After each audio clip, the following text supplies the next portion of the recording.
గురుకులాల్లో పరిస్థితికి సంబంధించి హైదరాబాద్ నుంచి మా ప్రతినిధి ఉదయ్ మనకి మరింత సమాచారం లైవ్ లో అందిస్తారు.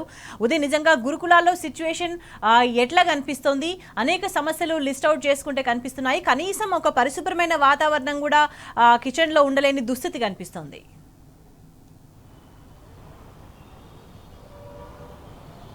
గుడ్ ఈవినింగ్ స్వేచ్ఛ.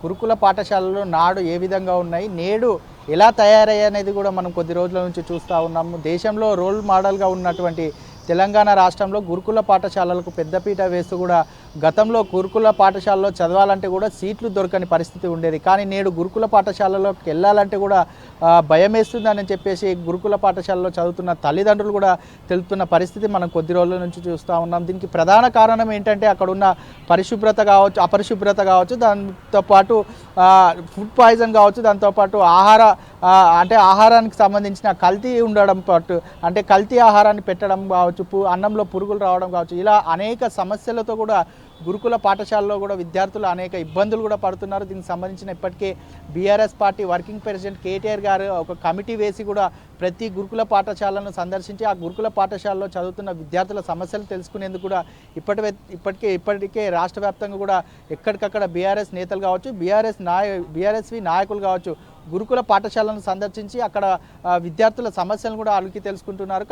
కాకపోతే కొన్ని ప్రాంతాల్లో కూడా గురుకుల పాఠశాలకు వెళ్లేందుకు బీఆర్ఎస్ నాయకులను కూడా కొంతమంది గురుకుల పాఠశాల సిబ్బందిని నిరాకరిస్తున్నప్పటికీ అయినా కూడా ఎలాంటి ఇబ్బందులు కూడా లెక్క చేయకుండా అటు బీఆర్ఎస్ నాయకులు కావచ్చు, బీఆర్ఎస్వి నాయకులు కూడా పెద్ద ఎత్తున అటు గురుకుల పాఠశాలకు తరలి వెళ్ళి విద్యార్థుల సమస్యలు కూడా అడిగి తెలుసుకుంటారు. ముఖ్యంగా ఈ రోజు విషయానికి వస్తే మాత్రం మహేశ్వరం నియోజకవర్గం అల్కాపూరి పరిసర ప్రాంతాల్లో కూడా మధ్యాహ్న భోజనాన్ని కూడా పరిశీలించేందుకు బీఆర్ఎస్ నాయకులు వెళ్ళారు.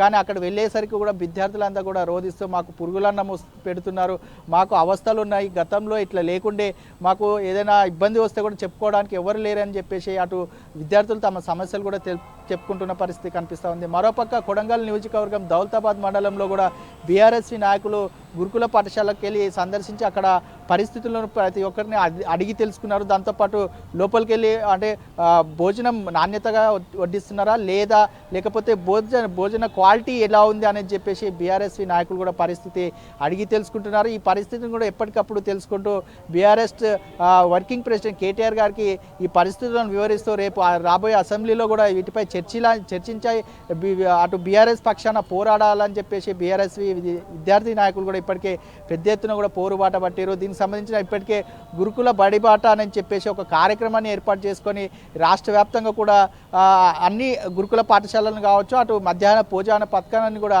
సందర్శించి అక్కడ భోజనాన్ని వసతులు కావచ్చు, అక్కడ భోజనంలో క్వాలిటీ కూడా చెక్ చేస్తున్న పరిస్థితి మనం చూస్తూ ఉన్నాం. ముఖ్యంగా ఈ గురుకుల విషయానికి వస్తే గురుకుల్లో చదువుకోవాలంటే ఒకప్పుడు నేను వెళ్తానమ్మా అనే విద్యార్థులు ఇప్పుడు గురుకులలో చదువుకోవాలంటే అమ్మ నాకు ఆ భోజనం ద్వారా ఫుడ్ పాయిజన్ అవుతుంది, ఆరోగ్యం ఖరాబ్ అవుతుందేమో అని చెప్పేసి భయపడాల్సిన పరిస్థితి వరకు కూడా ఇప్పుడు వచ్చిందంటే కూడా మనం అర్థం చేసుకోవచ్చు ఇప్పుడు ఉన్న గురుకుల పాఠశాలల పరిస్థితి ఏ విధంగా ఉందో.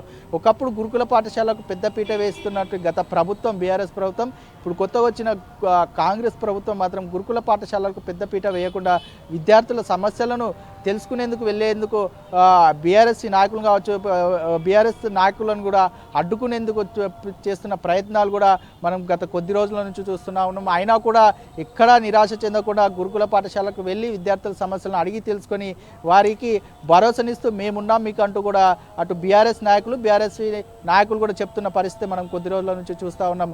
ముఖ్యంగా అంటే గురుకుల పాఠశాలలో గురుకుల పాఠశాలలో ఆహారాన్ని తిని కూడా గత కొద్ది రోజుల నుంచి కూడా ఎంతోమంది విద్యార్థులు అవస్థలు పడుతున్నారు. కొంతమంది చదువును కూడా దూరం చేసుకున్న పరిస్థితి వస్తుంది. ఎందుకనంటే అంటే అక్కడ తిన్న ఫుడ్ ద్వారా కూడా వారు ఆరోగ్యాలు ఖరాబ్ అయిపోయి చదవలేని పొజిషన్ కూడా వస్తున్న పరిస్థితి మనం చూస్తూ ఉన్నాం.